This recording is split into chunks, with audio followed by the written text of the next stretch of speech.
ఒకసారి పిలవడం 3 సార్లు కాదు 30 సార్లు పిలిచినా విచారణకు సహకరిస్తాం.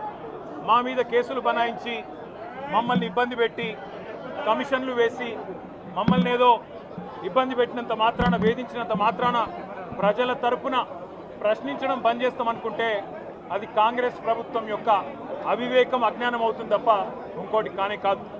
పెద్దలు కేసీఆర్ గారిని పెద్దలు హరీష్ రావు గారిని కాళేశ్వరం కమిషన్ ముందు కూర్చోబెట్టి మీరు పైశాచికానందం పొందొచ్చు.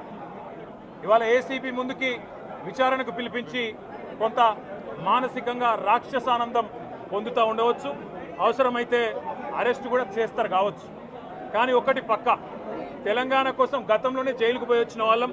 హైదరాబాద్ బ్రాండ్ ఇమేజ్ను పెంచే ప్రయత్నంలో భాగంగా హైదరాబాద్ బ్రాండ్ని కాపాడే క్రమంలో తీసుకున్న ఒక నిర్ణయం వల్ల మళ్ళీ జైలుకు పోవాల్సి వచ్చినా భయపడేది లేదు. ఒకసారి కాదు 100 సార్లు అయినా జైలుకు పోతాం, కానీ వదిలిపెట్టాం కాంగ్రెస్ ప్రభుత్వాన్ని, కాంగ్రెస్ పార్టీని.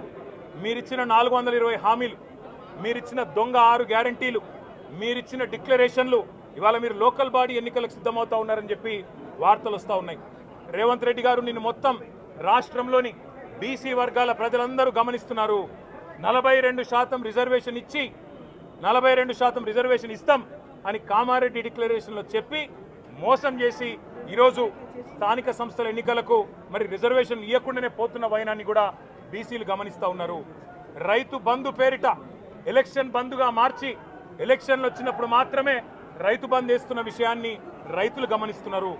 నెలకు 2500 ఎగ్గొట్టిన విషయాన్ని ఈ రాష్ట్రంలోని మహిళలు గమనిస్తూ ఉన్నారు. 2 లక్షల ఉద్యోగాలని చెప్పి నువ్వు చేసిన మోసాన్ని ఈరోజు రాష్ట్రంలోని యువత గమనించింది. కాబట్టే నీ దగ్గర చెప్పుకోవడానికి సమాధానం లేదు, చెప్పుకునేందుకు ఏమీ లేదు.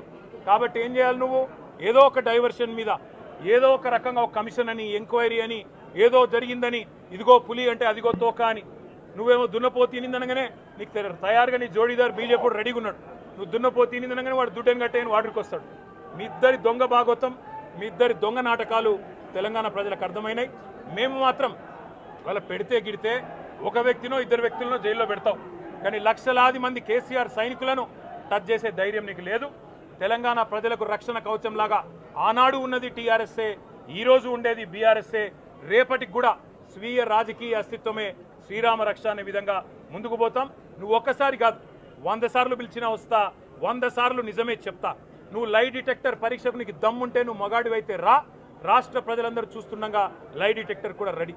నువ్వు ఒక కేసు కాదు ఇంకో 1000 కేసులు పెట్టినా మేము ప్రశ్నించడం బంద్ చేయం, కొట్లాడడం బంద్ చేయం, తెలంగాణ ప్రజల తరపున నిలదీయడం బంద్ చేయం.